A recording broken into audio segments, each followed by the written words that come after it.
Greetings. I'm going to be showing you a page, my typical workflow for a average Edgar Rue page. As you can see, my initial drawings are pretty crude, basically coloring book drawings. And this is why I've gone completely digital. I used to do all these drawings on paper, just slightly ridiculous. I ended up with a stack of paper that as you can see, I do 90% of the work in Photoshop. So they're kind of useless. They weren't really pieces of art that I could do anything with. But I just couldn't get the knack of drawing on the Wacom tablet from scratch. So the first thing I'm doing here is separating all the panels, cutting them off in the background, deleting all the junk behind it, and repeating the process. I like to keep all of my panels on separate layers. I like to keep almost everything on separate layers, and then I'll just give it a 8-point stroke.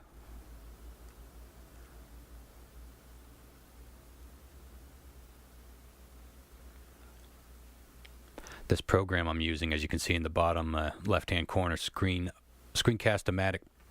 It's a great free program, but it does this weird thing with your mouse pointer. Anybody who's used to Photoshop and all the brushes and all that will be a little bit disoriented because you're just seeing this arrow, and occasionally it switches to a cross arrow. But you still get the idea. So now that I got those all separated, the next thing I'm going to do is paint in my grays. And I switch this layer to multiply, and it sort of paints behind the blacks and right up to the edge. I find that to be the cleanest way to just go in there with the paint bucket and fill everything in. Edgar Rue is a black and white comic, so this is essentially the inking/coloring stage. And I keep the grays from a separate layer than my blacks, because I like the blacks to not have grain in it, and you'll see what I'm going to do here in a little bit. When I started Edgar Rue, I wanted it to ultimately end up looking like my ink and charcoal drawings. But I was having a hard time getting that look, so I played around with different levels of grain, and finally came up with a technique that I'm pretty happy with. And I haven't really seen anyone else doing it this way, so this may look really confusing to the average Joe that just might scan in their line work and immediately start coloring using probably a multiply layer.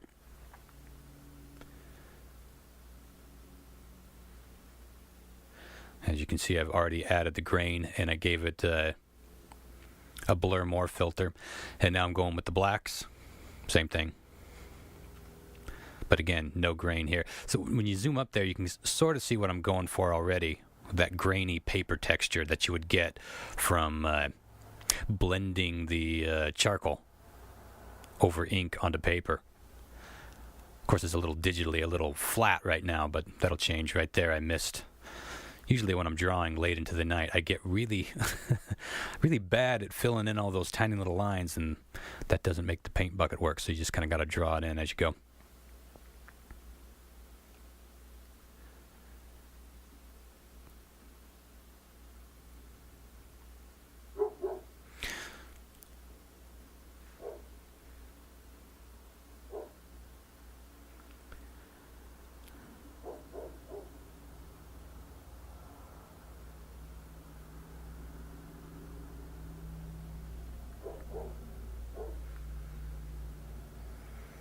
Now, sometimes I'll actually do a cutout of the background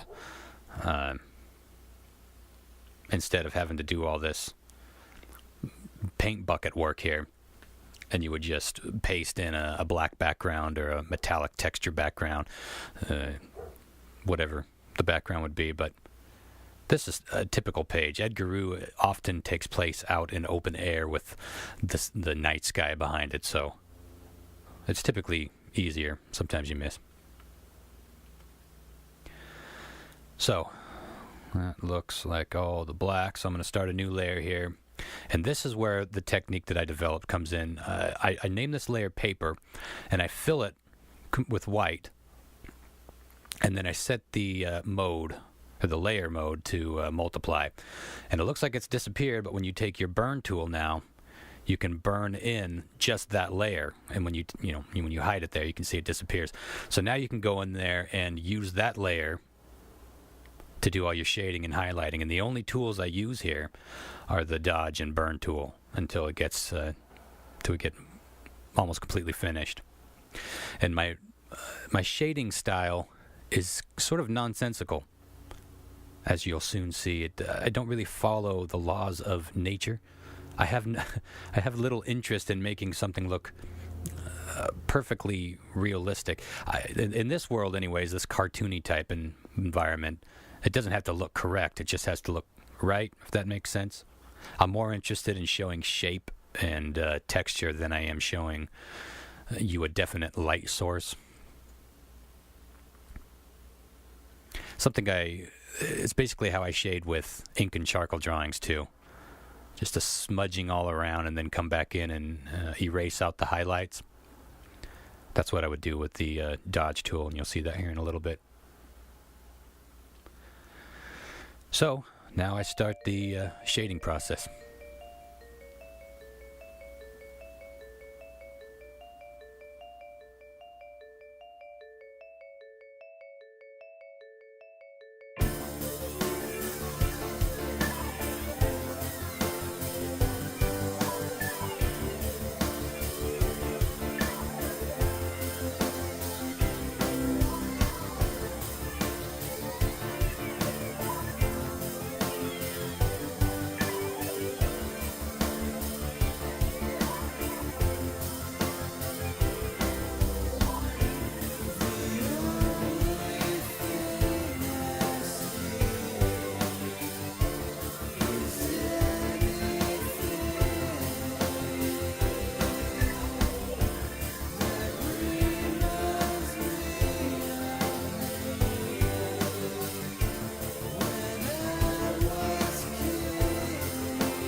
You can see what I mean by the software getting goofy with that mouse.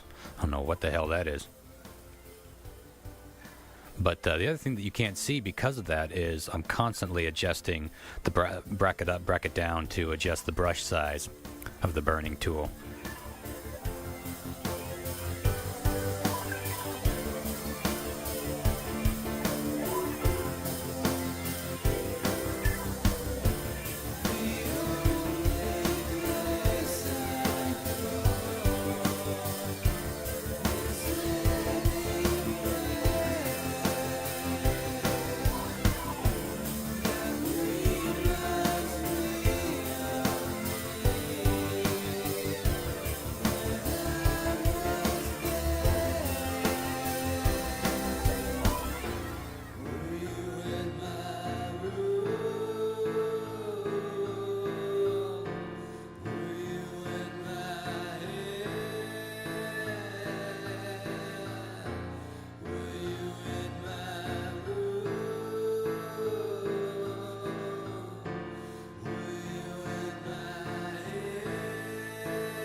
As you can see, when there's a lighter colored background, it's easy to see how the burning will spill beyond your subject that you're trying to texture. Sometimes if I'm doing a lot of shading, I'll actually do that cutout background and separate it from the foreground. But usually there's not that. I kind of like how it looks when you come in there and I just set the dodge tool to highlight, and you can see it just completely cuts it out, and within seconds you can just clean it up, and it gives you a little bit more control that way. And then you don't have to worry about painting in the lines. You can just kind of go gonzo at it and give it that nice dark edge, and within seconds just go back in there with the highlighted dodge and clean it up.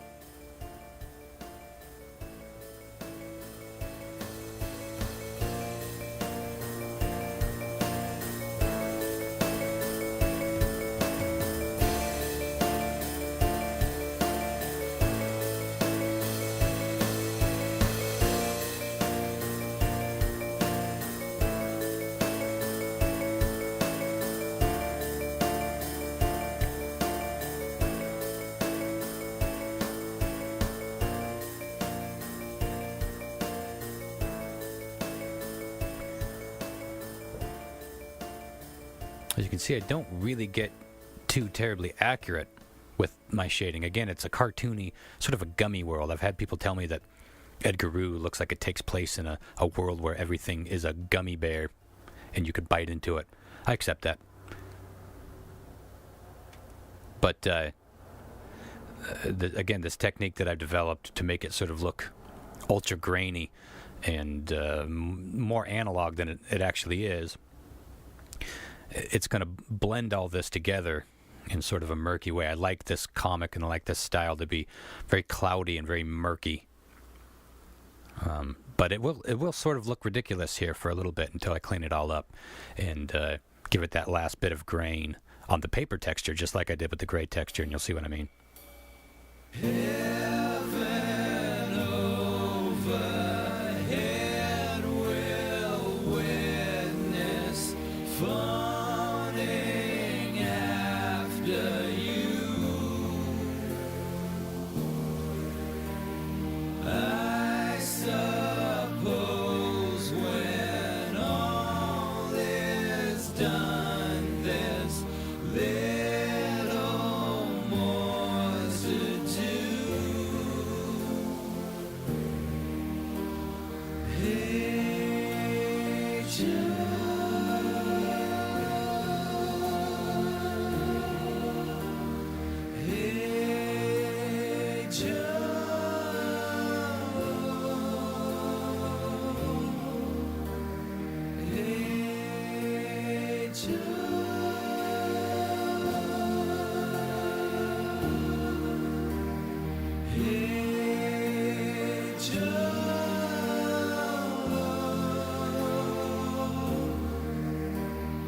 they'll say there's no story here, and we're to prove it all.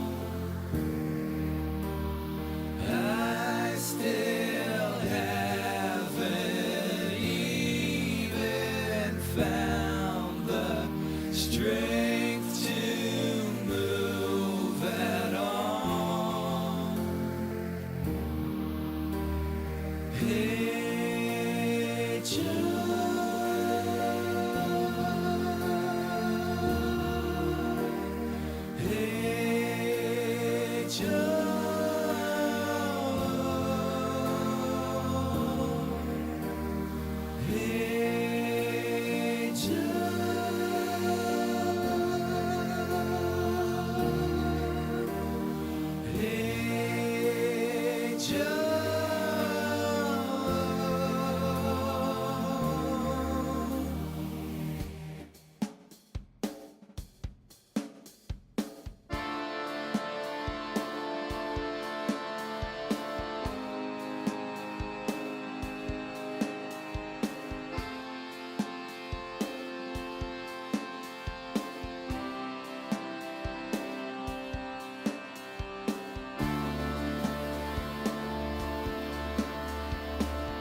beg to leave it alone.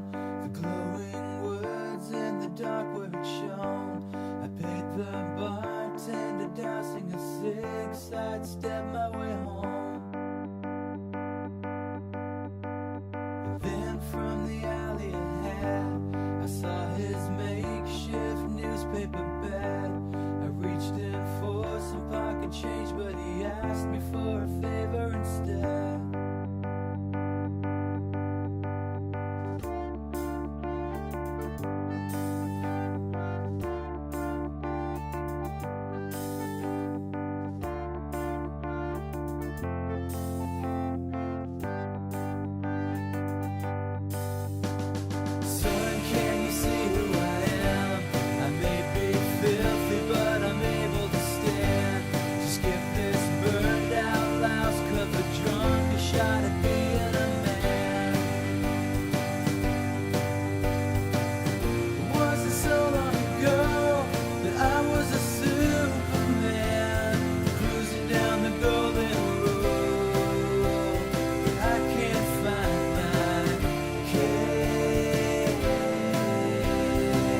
fluorescent seal. Wasn't so long ago that I was a superman, cruising down the golden road. I can't find my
damn all this wind that's blowing. I'd be back in your world tonight.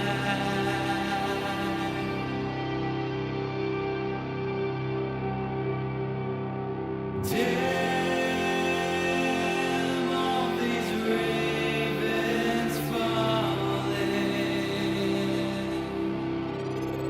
I'd be back in your world tonight.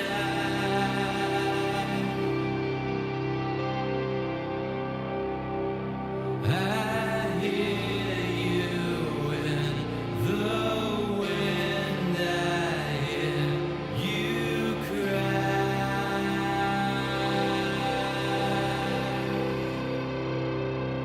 You scan for me, but I'm not in your sky.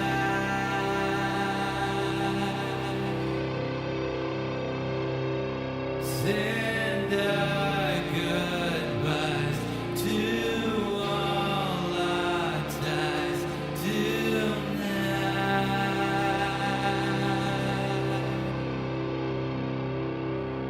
There's no more here. I'm swimming for daylight.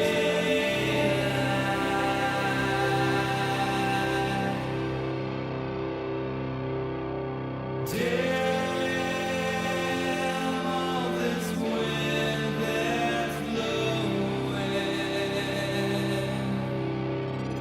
I'd be back in your world tonight.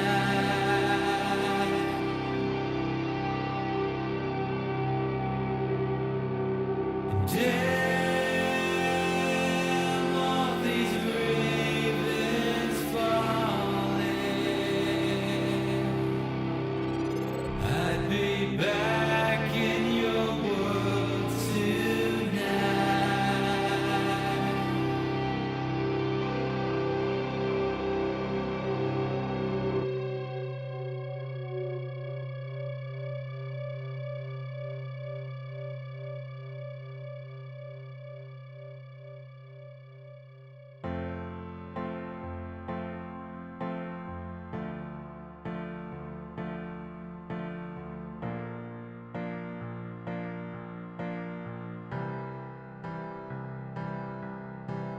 Death is just a free vacation, but don't stay long, don't stay long.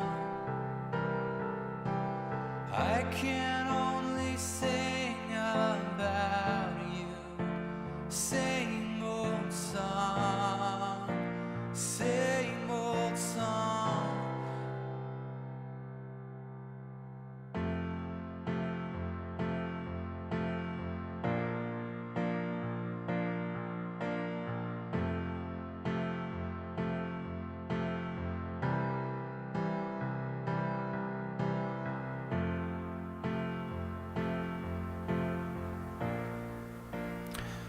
And once I'm pretty close to being done with the whole page, I step back and just try to match it all up. And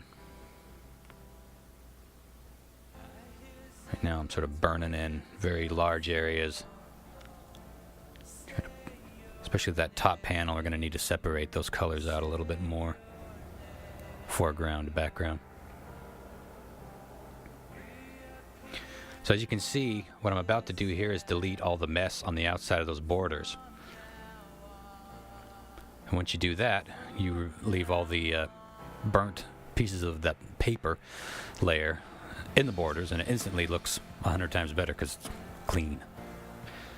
But, and so you can see, now I add my fuzz, my noise. And once I blur that out, you get that nice papery, looks very analog considering that everything is digital there. That's what I was going for when I was looking for this technique. Something that would give me that grainy, but an analog sort of grain. I gotta darken this in, make it a little more dynamic. These guys are being thrown into a tank. Now see, this is what I mean by not really following any laws. If you look up where they're being thrown from, it's nighttime, and they're being thrown into a fairly dark tank. But I wanted to show a little bit of light against that background color. But there should be no light coming in. This is the afterworld, after all. Who are we to say that the light rules apply the same way?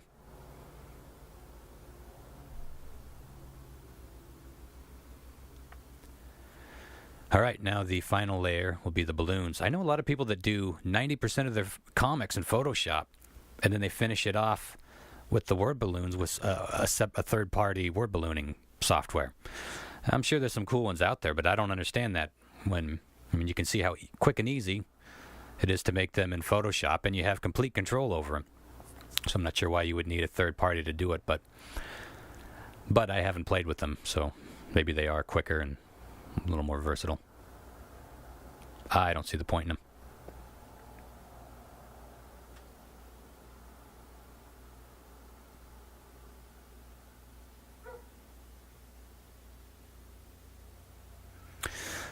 I do this all the time where I forget to really map out where the word balloons are going to go when I'm writing the script. I always have a little thumbnail of each page when I'm writing the script. And I try to map out where the balloon's going to go approximately, but when I'm drawing, I get busy drawing. And I forget to leave not only enough room, but the right room. You have to put your word balloons out in a thoughtful manner. I mean, you have to imagine how somebody's going to be reading this. See, right here, I could put this. This is the response to the word balloon on the left. But if I put it too high, some people might read that before they read... I think I'm going to try it here. Even though that doesn't balance out in a pleasing manner to me, I'd rather have it make sense. I hate it when people get too cute with their word balloons, and you're not 100% sure which one to read first. So once I got those all in, I'm going to give it a 8-point stroke. Optional, of course.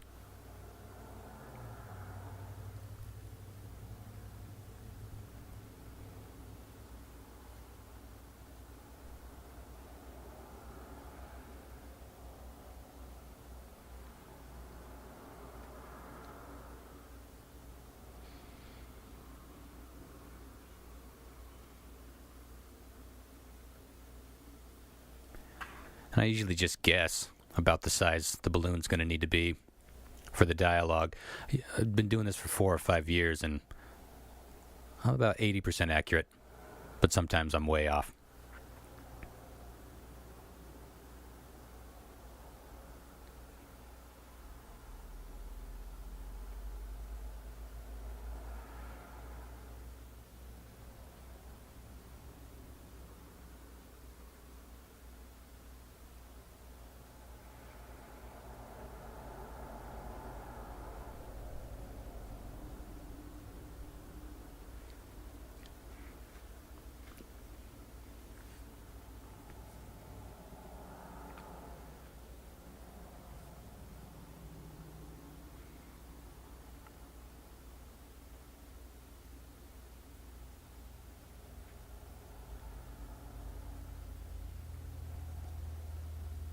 And that's about it.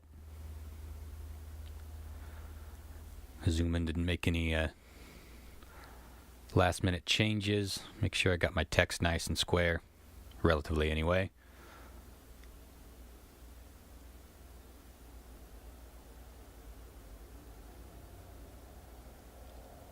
Sure I deleted all the junk off the original background. And once I like it, I compress all my layers. I try to keep them separate to some degree. I'll put all my balloons on one layer, panels on another. Sometimes I'll even keep those separate, but this is a pretty basic, simple page. And that is about it. If you want to check out Edgar Rue or any of my other projects, go to boronfilms.com. That's BORON films.com. See ya.